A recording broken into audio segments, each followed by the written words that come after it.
Hey everyone, welcome to the Good Girl Confessional podcast. I am your host, Sandy Lowries, and the Good Girl Confessional podcast is proudly brought to us by Women Beyond 40 magazine. Today in the Confessional, I'm excited to be chatting with our special guest, Ailsa Wild.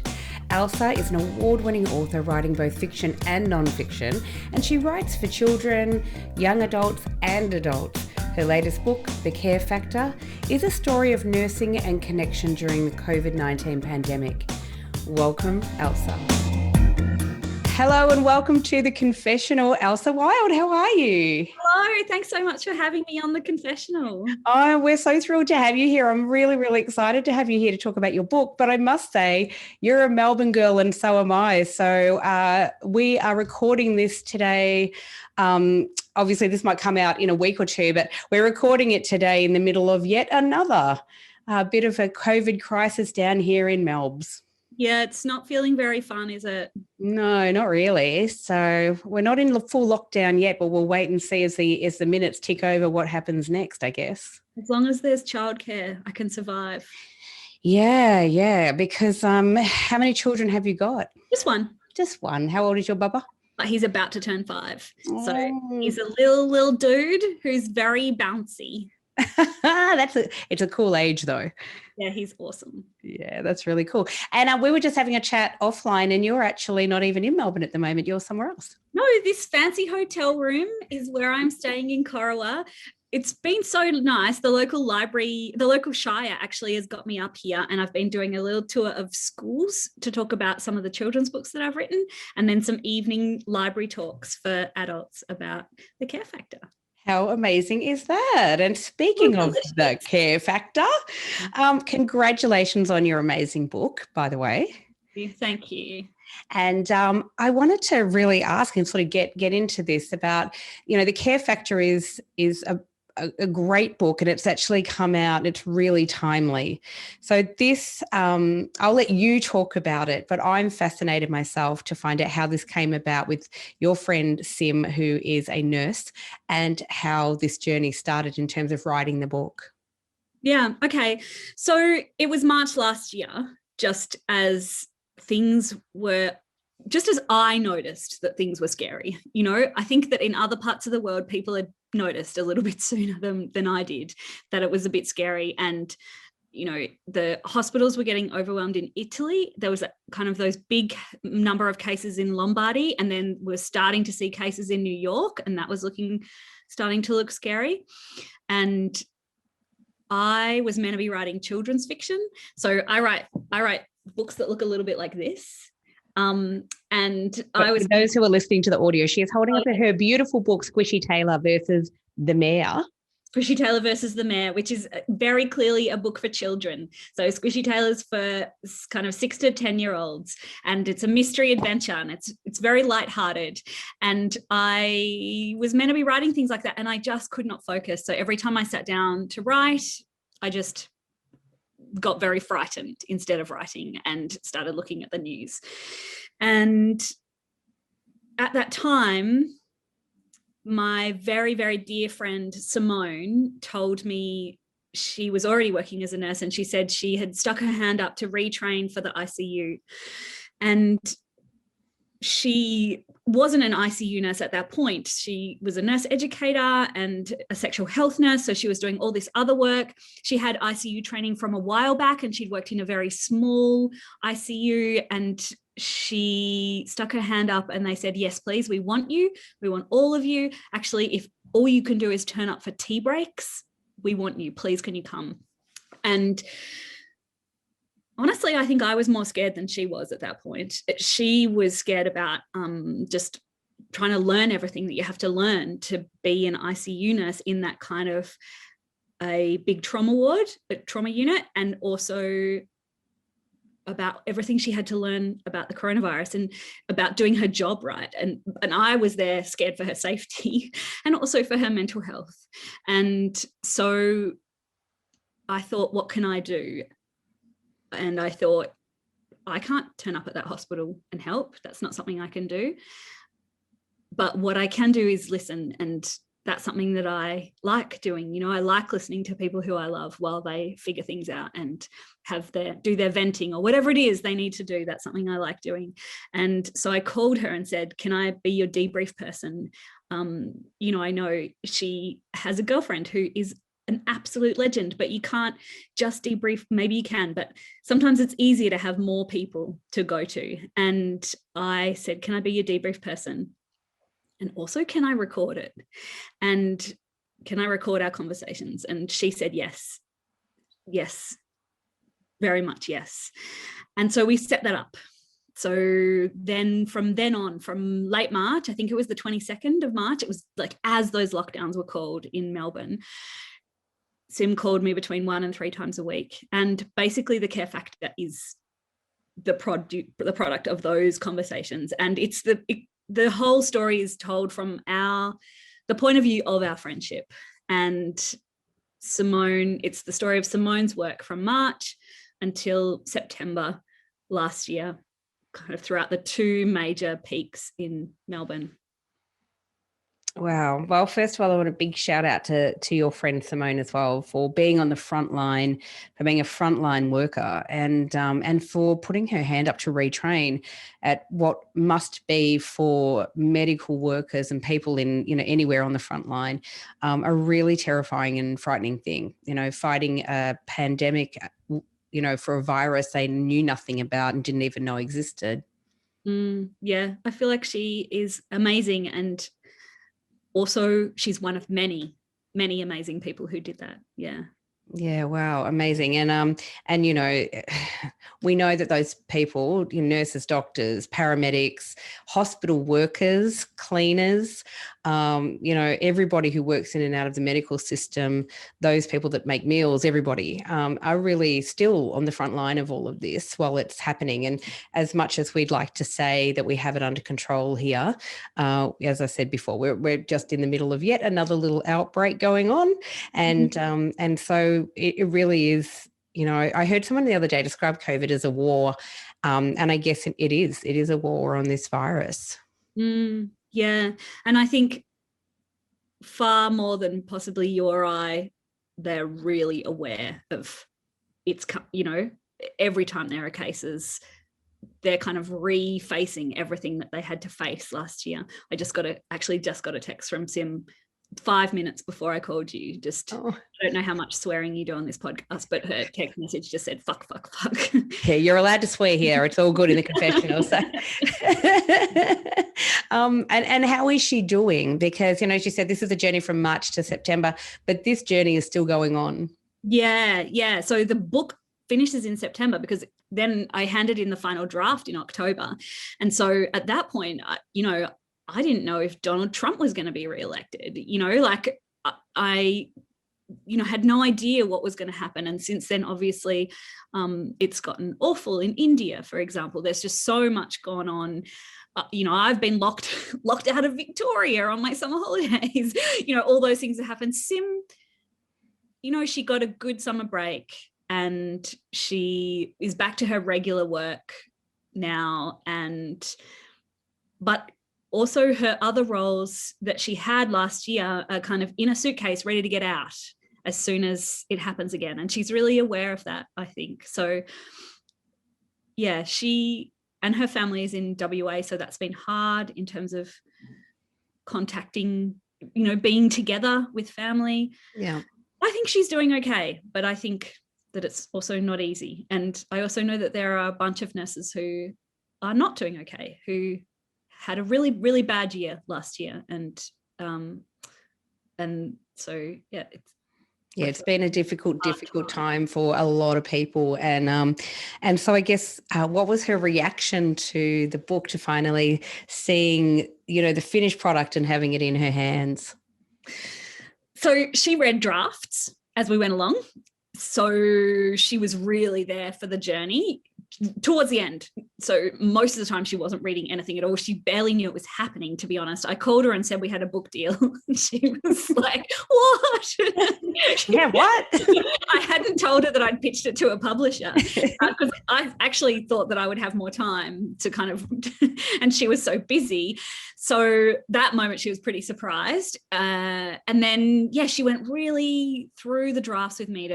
Mostly it was making sure that all the people that we represented really respectfully and really honestly. Even though we did de-identify the patients, we, changed people's genders and changed their diagnoses because we wanted to maintain people's privacy, but we still were also really wanting to represent them really honestly and really authentically, but also really respectfully. So that was something that she really helped me do. And then when it came out, the book launch was, we've kind of had 2 book launches and they were both very teary, to be honest. Sim and I got up together. We had one at a bookshop and one at the Royal Melbourne Hospital. And the bookshop one, I gave a speech, Sim gave a speech, we both cried, everyone cried. The Royal Melbourne Hospital one was particularly amazing because it was an audience of nurses in scrubs, not just nurses, other healthcare workers as well, in scrubs, in masks, socially distanced in this theatre in the hospital. And a couple of patients who are in the story came in and to say thank you to the ICU nurses, and that was pretty special. Again, everyone was crying. Wow, that's really extraordinary. I mean, how beautiful that you got to do it there. I was really grateful to the director of nursing and the director of communications there who set it up. It was really special. So great. And I'm sure not many people get to have that kind of opportunity.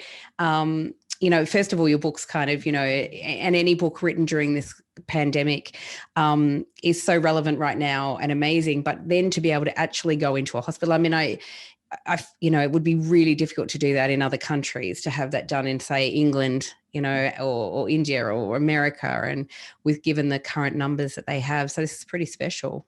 Yeah, it's not something we can do right now.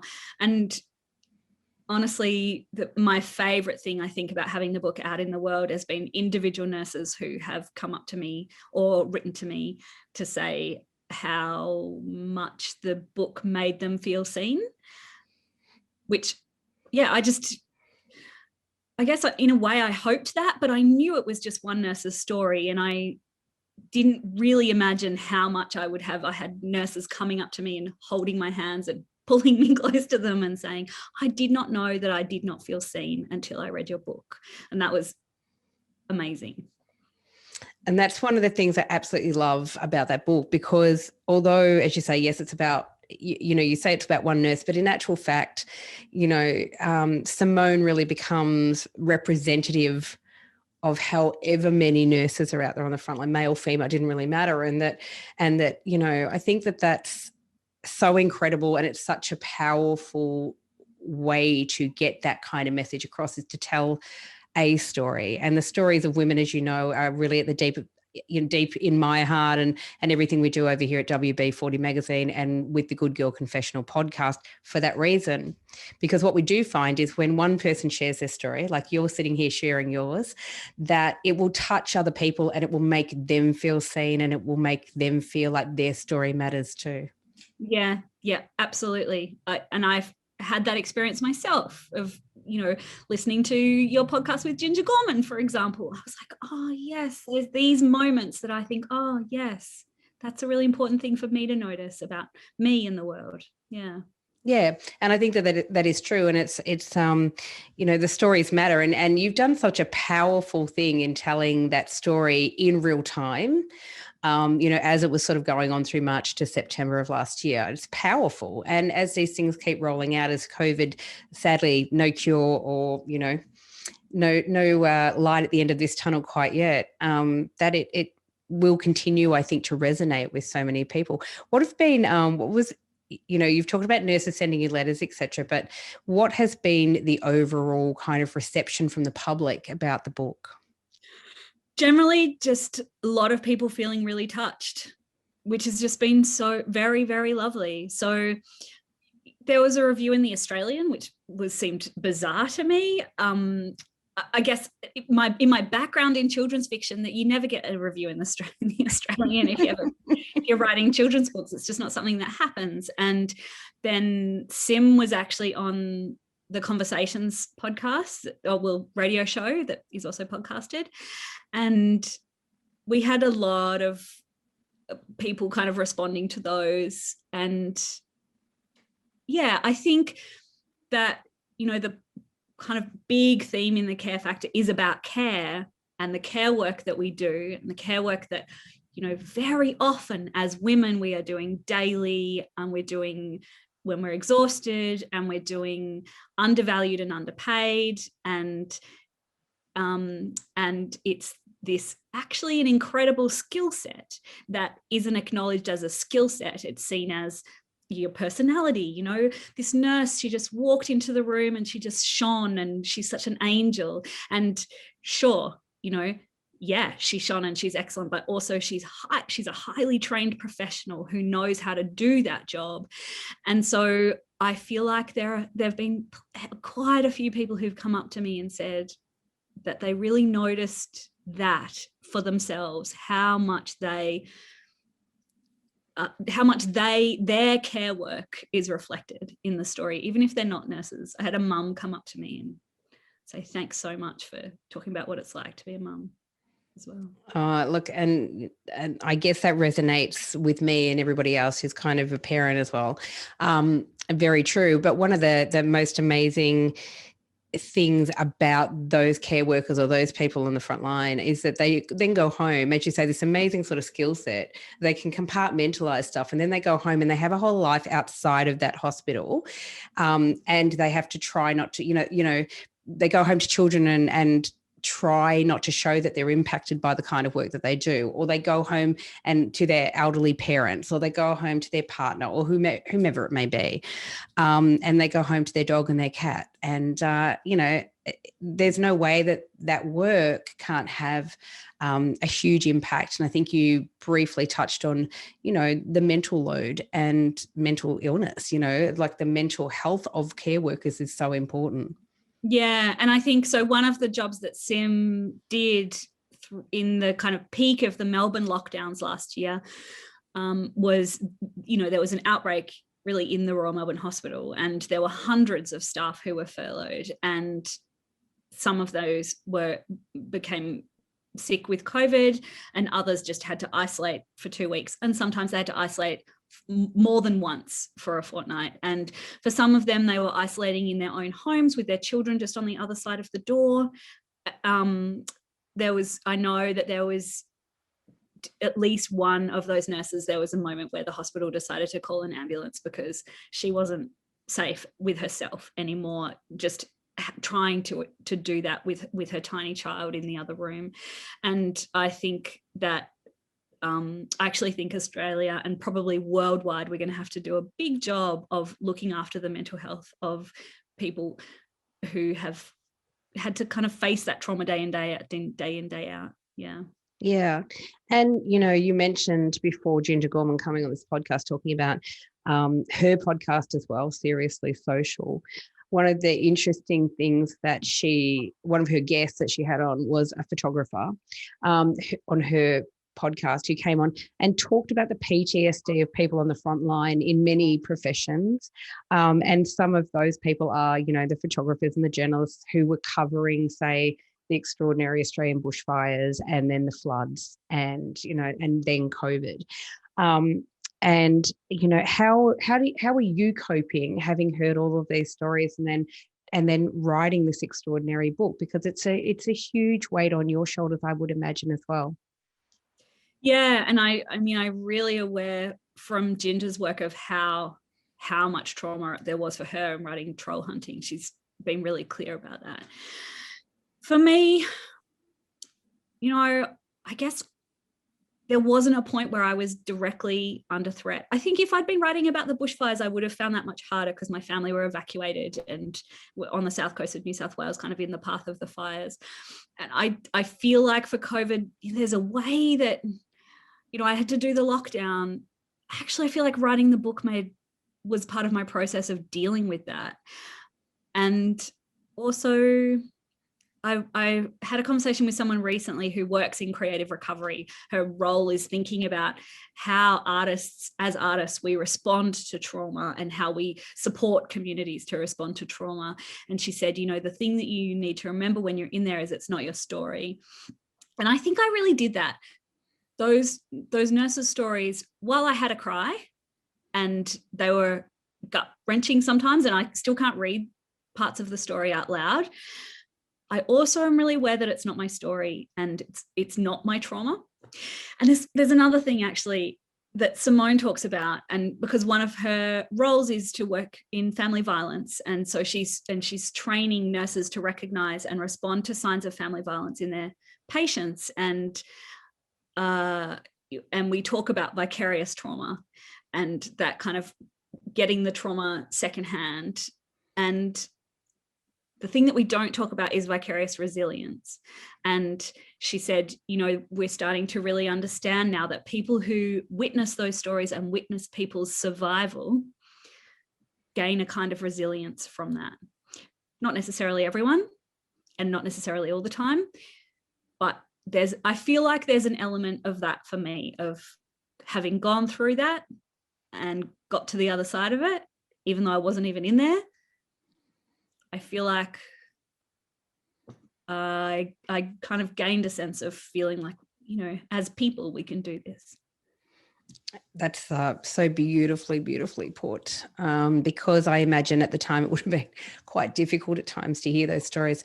I just love your point of view with that of, this is not my story, this is not my trauma, because it's such an important story to tell. And I think as a writer, your courage to tell that as well, but also your foresight to just kind of go, wow, you are living through this. Can I record these conversations? Because what you've created is an extraordinary snapshot of our history, and it's our current history. But in years to come, I imagine people will still be reading your book, looking back and saying, wow, can you imagine living through that? Well, I am a bit of a history geek. So I did study history at uni, and I did think I was going to write historical fiction. I was like, yeah, I'm going to write, like women in dresses on the Yorkshire moors. It's going to be awesome. And obviously that's not where I went in life. But it was definitely a history geek moment, that moment where I said, can I record you? Because I thought we are living history in a really particular way, right?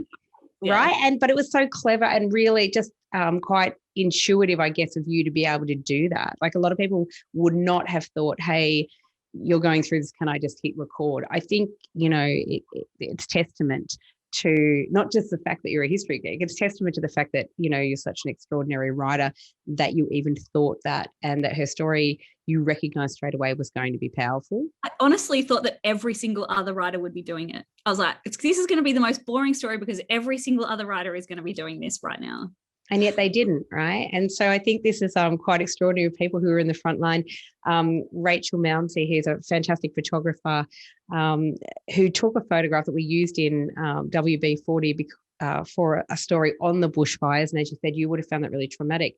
Callista Cooper, who was in Mallacoota during those fires, and Rachel Mounsey, who's an extraordinary photographic journalist, happened to live there, and she took a photo of Callista, believe it or not, on the beach. And it's quite, you see red, in this kind of blurred image. It's quite extraordinary.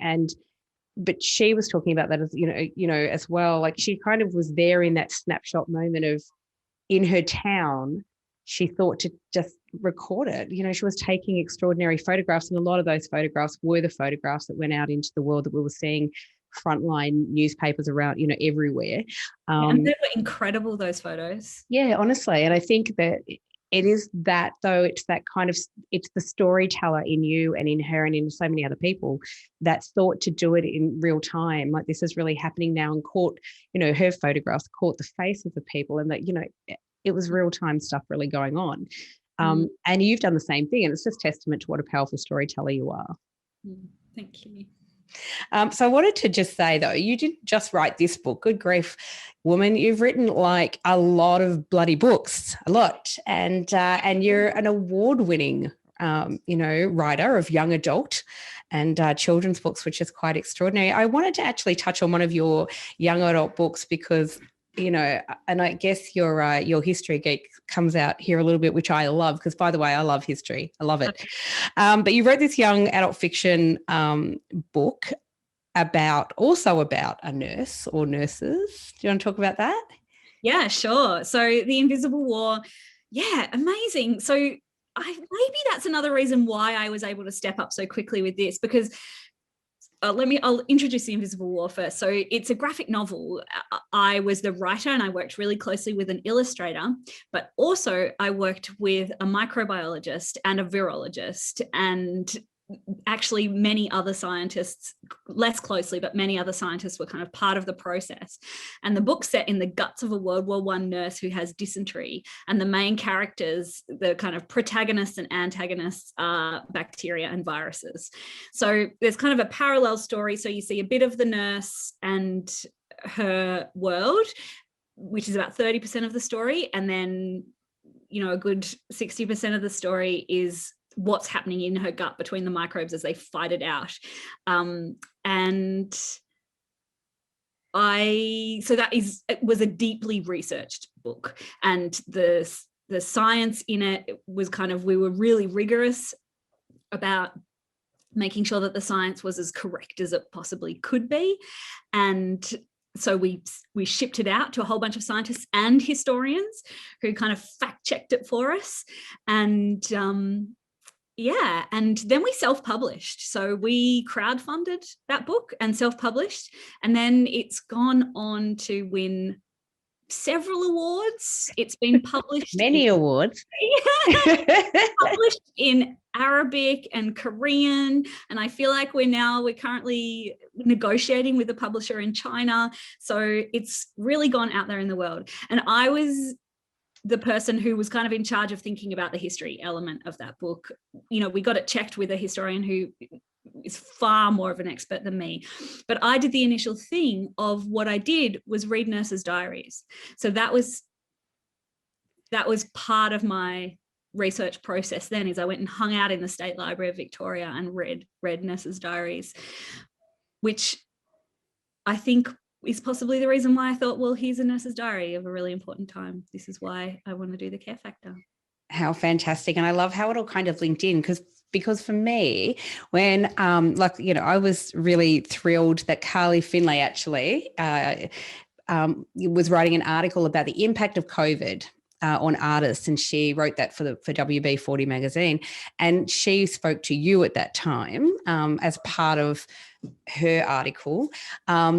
But I think it's really interesting that, you know, in looking at the impact on artists, you were looking at the impact of nurses, but you'd already looked at the impact of a nurse from a former life. And when I was, you know, really looking into how many awards I was just honestly, I'm blown away by how many awards that book has won. It's quite extraordinary. Were you expecting that? No, not at all. And also because I'm not a science, I have no science training whatsoever. So I didn't understand the science, and I had to work really hard and really closely with Gregory, who's the microbiologist on the project. And also, I thought it was so wacky. He was like, you know what we should do? We should make stories where bacteria and viruses are the main characters. And I was like, you're a weirdo. Sure. And he said, you know, we can apply for this funding. And I was like, I'll help you apply for the funding. And then if we get it, I'll do your weird project. Really? And then it became, and then we crowdfunded, and it's a whole thing, crowdfunding. It's so much work, and so many gorgeous people supported us. And I was just, I had no expectation at all. And then it was a CBCA notable back before I knew what the CBCA awards even were. So yeah, it's pretty exciting. And it's an entertaining way for because it's in the young adult field. Young adult, I said young. In the young adult field, but it's a really clever and fun way too to teach young adults and adults about a whole lot of science and a whole lot of history that perhaps they would not have engaged with otherwise, being in a graphic novel. Yeah. And so one of the things about that book is it is actually specifically built around the Victorian curriculum for year 9s. So we actually read the curriculum for year 9s in science and in history. And I definitely built the history very specifically around year 9, the year 9 Victorian essential learning standards. And well, I feel like I bloody love that, because year 9 has got to be, any person who has raised teenagers will tell you that year 9 is one of the toughest years, especially for boys. And that graphic novel and just the presentation of it, but also I think it's a really clever to introduce, as I said, science in that way. Yeah. And I think that, we're more likely to teach history through story in schools, and we're really unlikely to teach science through story. And yet story is such a brilliant tool for teaching. So I feel like as a little crew, we've kind of hooked into that people are just starting to do it now. And we're really kind of advocating for teaching science through story. And yet at the same time, I guess I don't want to think about the story as being in service to science, because I think it also happens the other way around, where science is super inspiring. Like, we're not doing it so that we can, teach these important things. What we're doing is going, what's inspiring here, and how could it be a story? Because that's really cool. It is really cool. And I wonder how many, young people were reading that and actually going, well, this is actually cool, and I learned something. Or even those that were reading it going, oh yeah, I don't know, still walked away understanding things about the history of the, especially with the nurse, and also like about the science with the microbes, etc. And how many of them are relating it back now, say, to COVID or and what is happening in their world right now. Yeah. And we did trial it in classrooms. So we went into a bunch of different classrooms. We went into some public schools and some private schools and some mixed gender schools and some just girls' school and just boys' schools. We actually tested it really widely and got some help from teachers thinking about it. And kids responded amazingly.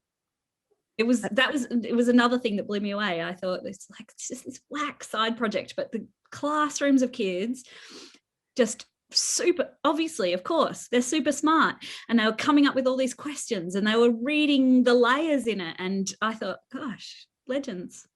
How cool is that? And it's kind of nice too that you could do that and do like a test run if you like. That's amazing. So I want, how did you get into writing? Because you started as a children's book writer. So how did that come about? And actually, how many children's books have you written now? I actually need to, I actually don't know the number, but I think it's maybe 18 children, maybe 19, something like that. It's a lot, because in researching you, I was actually thinking how many, and then I went, I'll just ask her how many. There's a lot. But I think the Care Factor is number 20. Congratulations, that's awesome.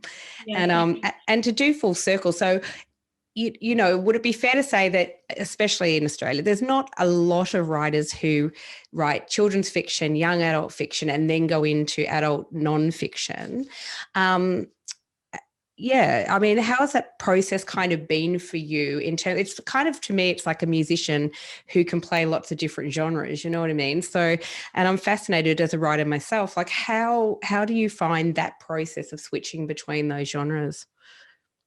Look, I really love writing. Sometimes it's hard, and sometimes I just hate my life when I'm trying to write things. but I'm mostly I really love writing. And even the Squishy Taylor books, I almost wrote as an exercise at first. So just to kind of take a step back. So in 2010, I did a master's in creative writing at RMIT. And at that point, I was kind of obsessed with young adult fiction anyway. I was just reading a lot of young adult fiction, and I thought I wanted to write young adult fiction, but actually I wasn't writing young adult fiction. I was writing middle grade, so kind of 10 to 14-year-old, which took me ages to figure out that was what I was doing. And I shopped out my 10 to 14-year-old manuscript to publishers, and heaps of publishers were very sweet but said no. And then Hilary Rogers from Hardy Grant at that point she was with Hardy Grant Egmont, which is their children's imprint, said, look, it's a good book. You write beautifully. I can't sell this. Do you want to have coffee? And so we sat down and had coffee, and she handed me a Billy B. Brown, which is, junior fiction, a Famous Five. Oh. Yeah. And Anastasia Krupnik. Do you remember those? Yes, I do. Gold, total gold. And she said, we talked and we came up with the idea of urban mystery, physical girl. Those were kind of the three things: urban mystery, physical girl. And then I wrote it like an exercise. I wrote it like I was in school. I wasn't like, it was a hard project, but it wasn't that kind of like, this is my baby and I'm going to do this thing, which is just speaks the whole of me in a book. I went, okay, these are the parameters. This is what I want to do. I put parts of myself in it, and I wrote squishy like that. And I feel like I've done the same with the science books. They're not my baby. I'm not the science geek who wants to write about bacteria as the main characters. Turns out I am, but I didn't know I was until someone else set the parameters for me. So then moving across to the care factor, I feel like I'm good at writing to parameters. But I think that the care factor has elements that I learnt in writing for children. Writing for children, you can't be boring at all. You have to be really pacey, and you have to keep the action going. And I'm always really thinking about the shifts in when I'm bringing the dialogue in and how immediate the story is. And I've been told a few times now that the care factor is a quick read, and I've had a few people who were like, yes, I just read it till 3 a.m, or I read it in 2 nights. I read it really fast. And I think that that's partly because I'm terrified of boring my audience, which I like. I get that. But mainly too because, it's a good read, hence why people keep reading it till 3 a.m. The other thing is, writing the science books, I was also thinking about how to get information into a narrative.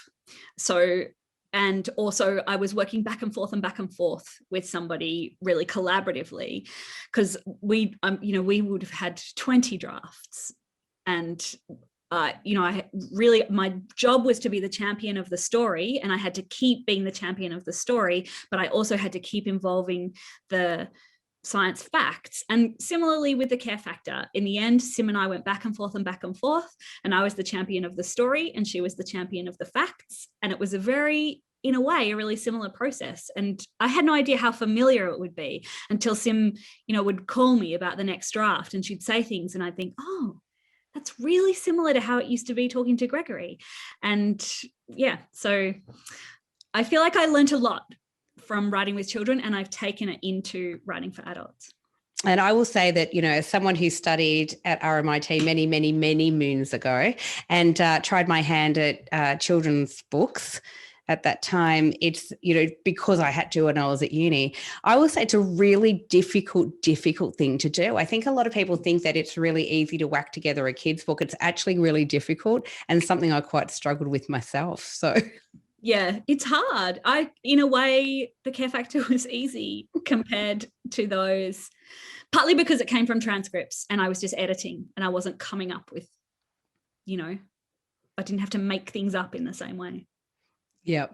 Great. And so in terms of writing for kids, and I mean, that's, I suppose, started as your bread and butter, and now writing for adults, has the reaction been different? Because you've obviously taken your kids' books and spoken to a lot of places and a lot of kids.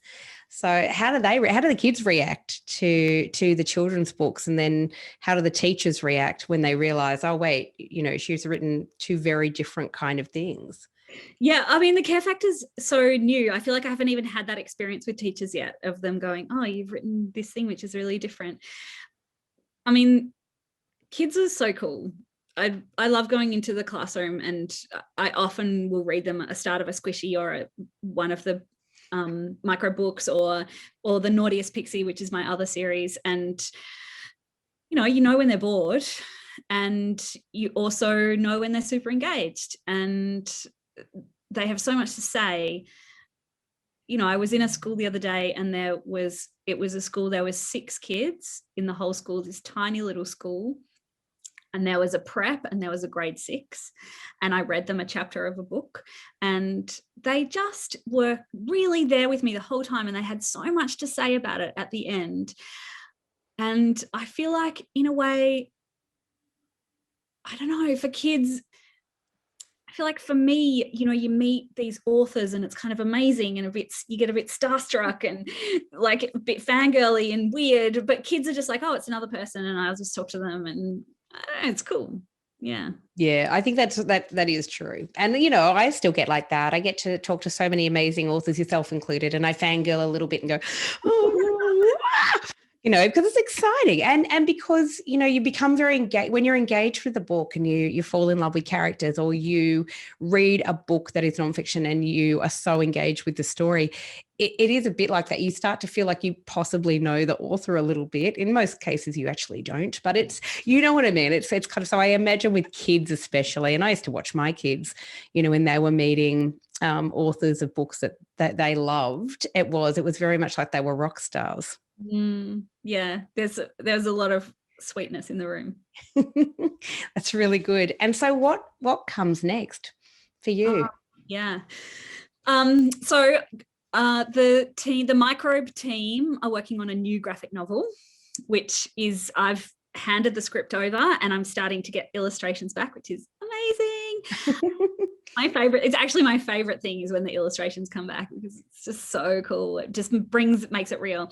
So that is a book which is about the development of the human microbiome. So it's set in the gut of a newborn baby, and it's about all the different bacteria that arrive and how they help the immune system, and how they start making vitamins, and how they make the serotonin, and where it travels through the body. And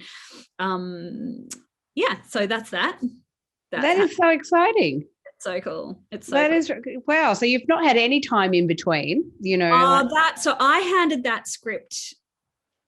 When did I don't even know when I handed that script over. It's been a while, because I had to go through an epic storyboarding process. So Gregory and Bryony, who's the art director, sit together and really, they have to figure out the scale of everything. Like, what's the scale of the little waving villi in the small in the small intestine compared to whatever, they have to.